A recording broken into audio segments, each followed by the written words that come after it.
यह घटना एक हकीकत है जो मेरे सामने की है। मेरे गांव से 1 किलोमीटर दूर एक बड़ा सा पीपल का पेड़ है।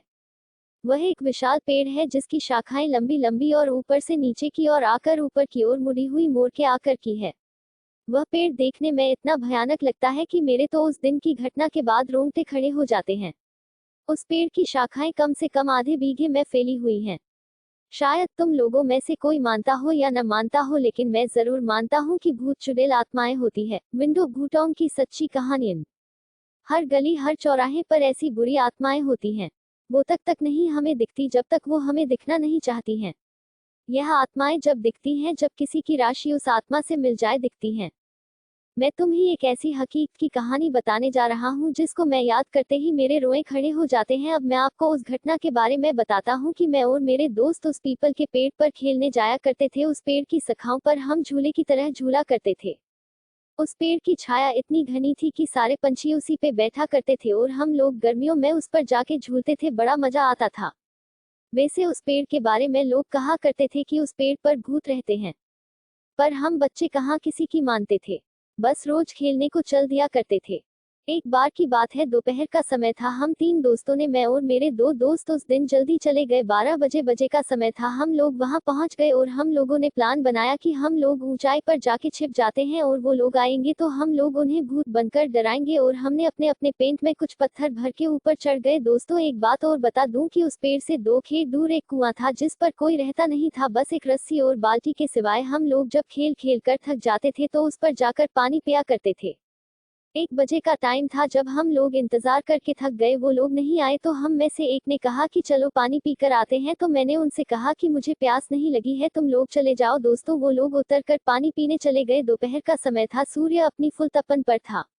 जोर जोर से लू चल रही थी और हवा के गोल गोल झुंड बनकर धूल उड़ाते हुए आ जा रहे थे।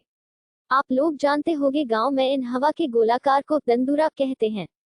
एक ऐसा ही हवा का गोला मैंने पीपल की ओर आते हुए देखा। बड़ी धूल उड़ाए हुए वो आया और पीपल के सारे पत्ते आवाज करने लगे, खर खर, और कुछ टूट के गिरने लगे। धूल की वजह से तो मेरी आंखें बंद हो गई।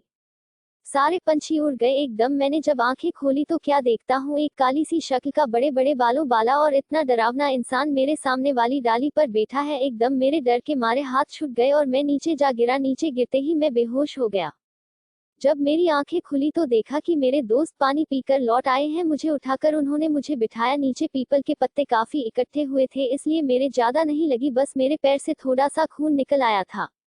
जब मेरे दोस्त ने पूछा कि क्या हुआ तो मैंने उन्हें बताया कि अभी इस पेड़ पर मैंने भूत देखा है। सारे दोस्त समझ रहे थे कि अजय हमें डराने की कोशिश कर रहा है। उन्होंने कहा, लगता है तुझे प्यास लगी और तू ऊपर से इसलिए गिर गया है। उन्होंने कहा, जा तू पानी पीकर आ, तब तक हम यही बैठे हैं।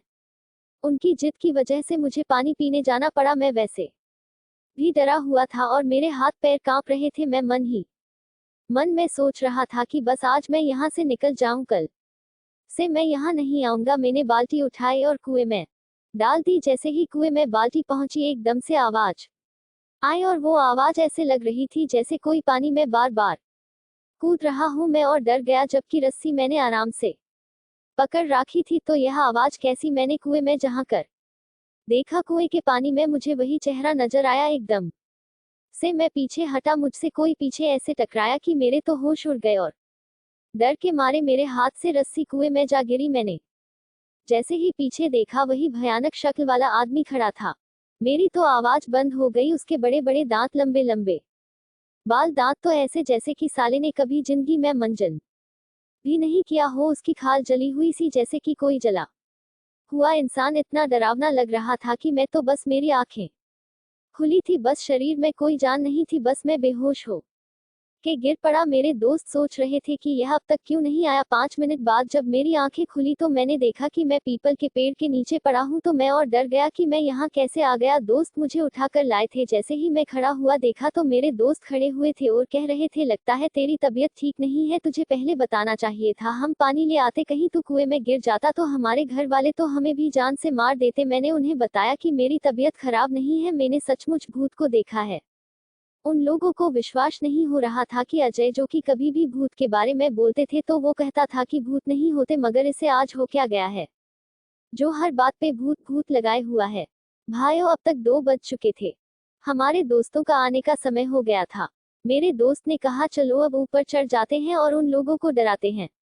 मुझे डर तो लग रहा था पर मैं दोस्तों के साथ ज्यादा ऊपर नहीं, बस थोड़ी ऊंचाई पर जाके बैठ गया। जब वो लोग आए तो हमने पत्थर फेंकने चालू किए और तब तक हुआ क्या, जोर से एक तंदूरा हवा का झोंका आया और सारे पीपल को उसने झकझोर दिया। हम लोगों को लगा जैसे कि कोई उसे झकझोर के उखाड़ने की कोशिश कर रहा हो। मेरे दोस्तों ने समझा कि भूत है इस पेड़ पर और वो सारे लोग डरकर भाग गए और हम बड़े ही खुश हुए कि आज तो इन्हें हमने डरा ही दिया। पर हमें क्या पता था कि वो कक्का भूत भी यह सब देख रहा है और उसने जोर से पेड़ को हिलाया। जैसे ही मैंने मेरे दोस्तों ने यह सब देखा जल्दी जल्दी उतरने लगे। अब की बार तो उसकी आंखें लाल लाल, दांत होठों से बाहर। हम वहां से भागे। मैं तो डाली पकड़ के कूद पड़ा। मेरे दोस्त जिससे लटका वो डाली टूट गई और एकदम से नीचे गिरा। मैंने उसे उठाया तक नहीं, मैं वहां से भागा और मेरे दोस्त भी पीछे पीछे। बस फिर तो हमने मुड़कर नहीं देखा। घर आके ही हमने दम लिया। हमने देखा कि हमारा दोस्त नीरज नहीं दिख रहा है तो हमने उसे उधर से लेट आते हुए देखा। वो आराम आराम से आ रहा था। उसकी आंखें लाल, हाव भाव बदले हुए नजर आ रहे थे। हमने उनसे पूछा कि नीरज क्या हुआ तो उसने कुछ नहीं कहा, बस हमारी तरफ ऐसी ही नजरों से वह देखकर चला गया और जाकर सीधे अपनी चबूतरे पर जाकर बैठ गया। उसके हाव भाव बदले, आवाज भारी सी हो गई है। जब घर के सब लोगों ने उसे देखा और कहा कहाँ गए थे तुम लोग, तब मेरे दोस्त सुरेश ने सारी बात बता दी। तब हमारे चाचा जी ने कहा मैं हमेशा मन करता रहता हूँ इन लोगों को कि पीपल के पास मत जाया करो, पर यह लोग मानते ही नहीं। अब देखो इसका क्या हाल हुआ है। अब जाकर भगत जी को बुला के ले आओ। हमारे गाँव में एक बाबा है शियाराम जो हनुमान के मंदिर में रहते हैं और पूजा करते हैं। वो तंत्र मंत्र इन चीजों में माहिर हैं, इसलिए उन्हें लोग भगत जी के नाम से बुलाते हैं। तब मैं जाकर मंदिर से भगत जी को बुलाया। भगत जी ने मुझसे कहा कि पहले कुल्ला कर और जाकर हनुमान के मंदिर से भभूत राख लेकर आ। तब मैंने राख ली। तब तक भगत जी ने कुल्ला करके अपना कमंडल, साधुओं के पास जो पानी पीने के लिए होता है, उठाया और चल दिए और मैं उनके पीछे पीछे चल दिया। भगत जी वहां पहुंचे और पहुंचते ही सब समझ गए और कहा भाई तुम यहाँ क्या लेने आए हो। वो चुप रहा, कुछ बोला नहीं।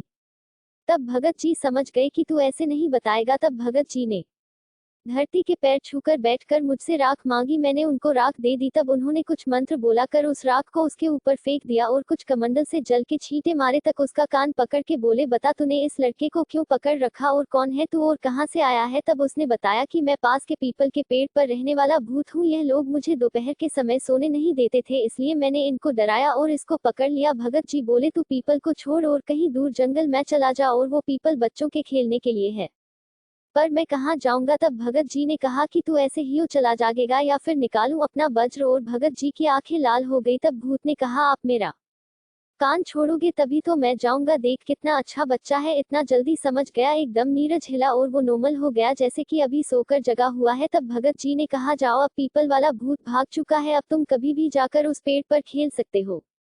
हाँ दोस्तों, एक बात बताना मैं भूल गया। जब भगत जी आंखों में जो चमक आए वो हनुमान जी थे और उन्हीं ने कहा था कि मैं वज्र से मारूं क्या तुझे।